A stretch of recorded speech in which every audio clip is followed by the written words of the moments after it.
Bonne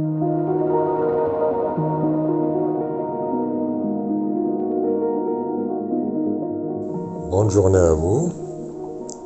Je vous souhaite la bienvenue sur cette deuxième partie consacrée au Jbel Sour.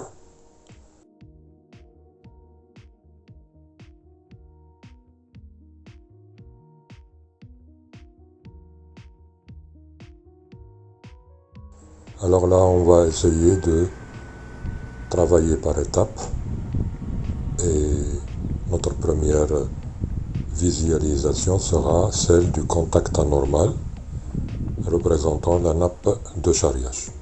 On a déjà expliqué que le Jbel Sour c'est un synclinal perché représentant une clip avec un déplacement gravitaire qui va nous donner cette forme de cuvette.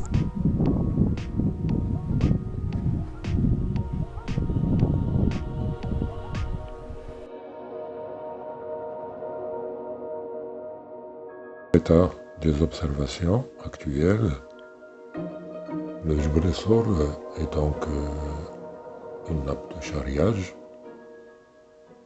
représentant une tectonique alloctone et on peut le qualifier de clip tectonique.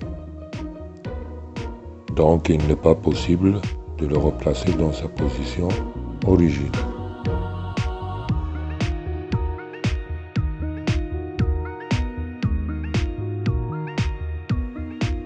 En première vision, on a là quelques images du Jbel Sour vues de loin pour montrer un petit peu la forme globale en synclinal perché.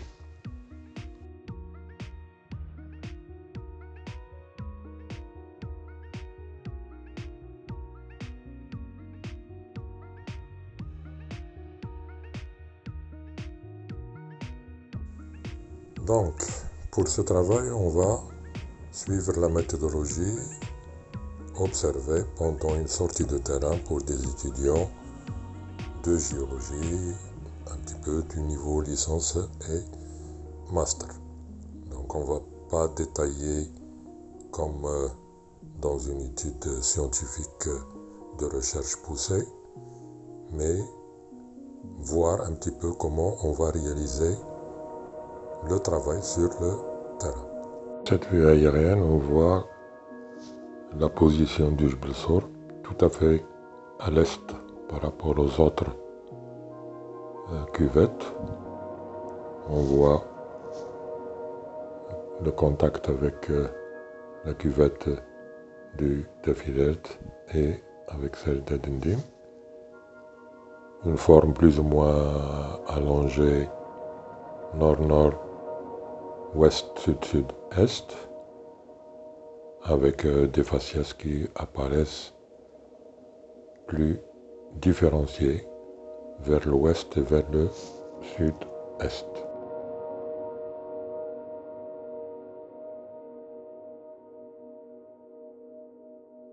Toutes ces cuvettes sont des formations alloctones de la base, c'est-à-dire du Trias jusqu'à l'Éocène.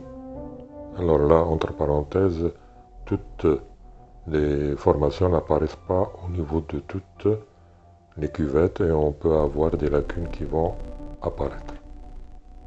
De ce fait, toutes les cuvettes sont limitées par un contact anormal les entourant complètement, représentant le charriage de toute la formation cénomésozoïque sur la formation antérieure.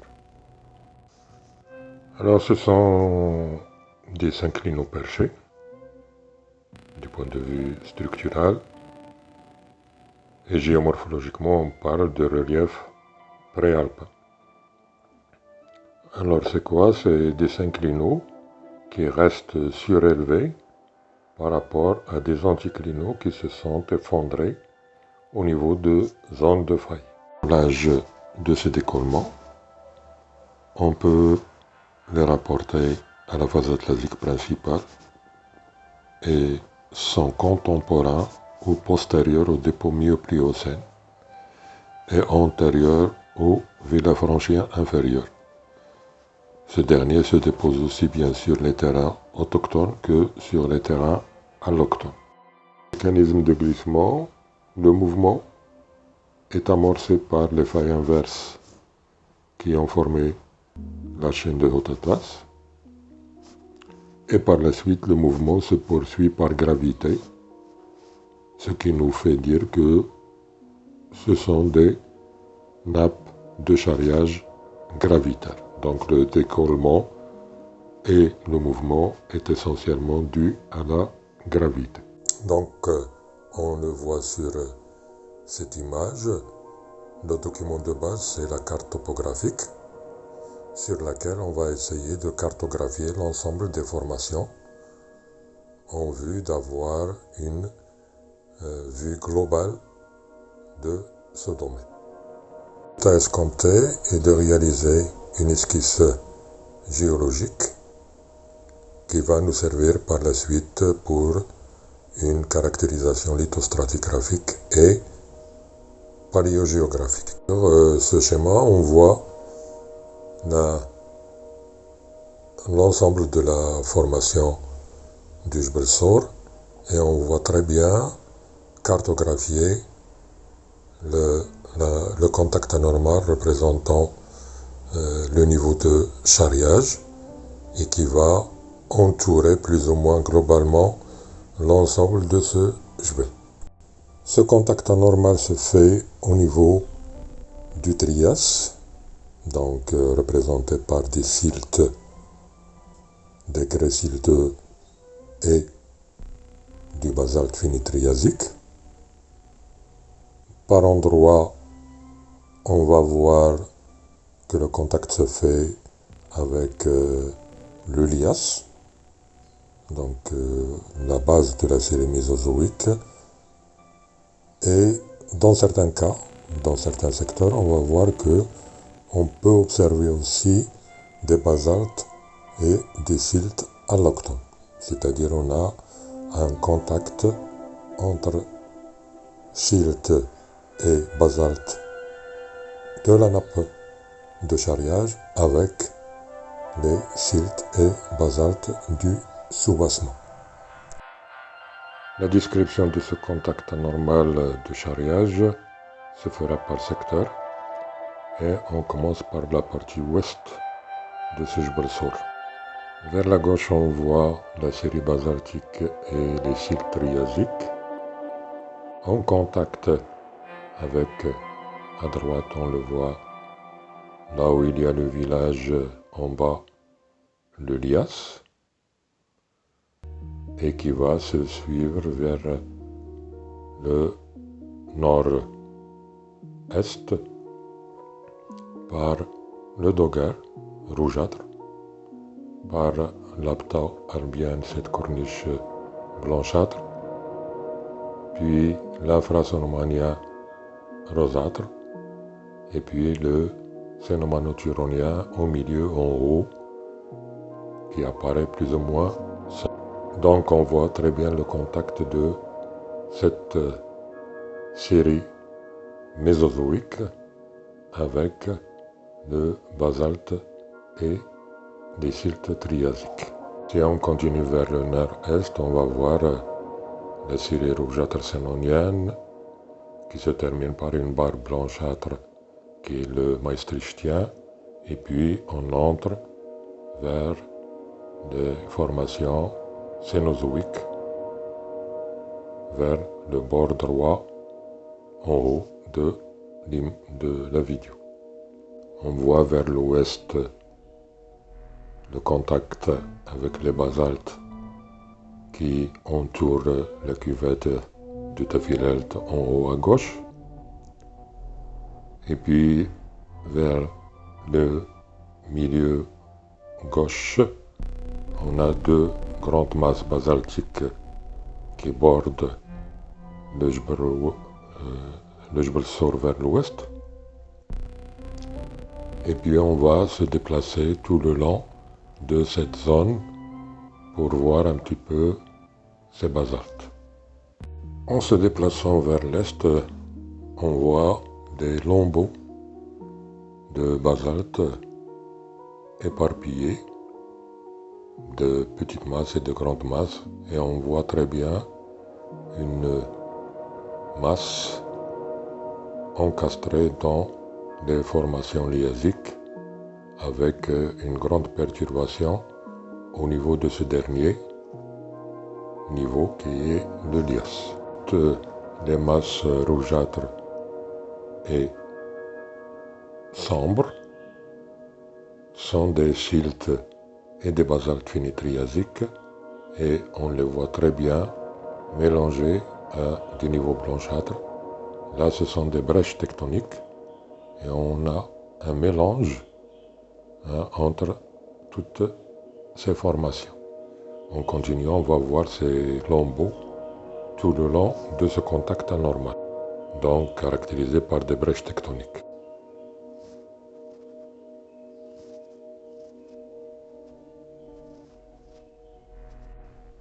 La zone sombre, avec une forte végétation qu'on voit là, c'est une partie du lias, assez déformée, fracturée, avec beaucoup de zones d'ondulation. Et la conservation qu'on voit ici correspond à un marabout, donc un cimetière, dans lequel la végétation est plus ou moins conservée. En continuant vers l'est, on va voir les lambeaux de basalte qui deviennent plus volumineux. Donc là, on voit cette masse. Vers le nord de cette masse de basalte, on voit une ligne blanchâtre qui correspond à un niveau calcaire qui caractérise ces basaltes finis triasiques. Donc là, on a une grande masse alloctone. Tout à fait à l'est, on voit ces masses basaltiques qui deviennent plus importantes, plus volumineuses, et on voit bien qu'ils vont border le Jebel Sour tout à fait à l'est sur une grande partie. Et là, on observe très bien la zone de contact avec la brèche tectonique. Et là, on signale que une partie de ces basaltes est une formation qui est autochtone. Et donc, ce n'est pas comme celle qu'on a vue dans la partie ouest, qui était totalement alloctone. Au nord du Jebel Sour, on va voir de grandes nappes de basalte très étendues tout le long de cette partie qui vont rejoindre les basaltes qui bordent la cuvette d'Edendim. On voit qu'il y a un inversement au niveau des couches basaltiques avec des niveaux à disposition normale et des couches à disposition inverse, ce qui est en relation bien sûr avec ce mouvement de charriage. Dans cette partie, on va le voir par la suite, toutes les formations vont montrer une grande dislocation avec de grandes failles panaméennes, avec des glissements de terrain importants, et tout ça est en relation avec le mouvement de déplacement, et c'est un mouvement de déplacement rotationnel, c'est-à-dire la nappe se déplace en subissant un mouvement de rotation, ce qui accentue les mouvements de dislocation au niveau de cette limite nord.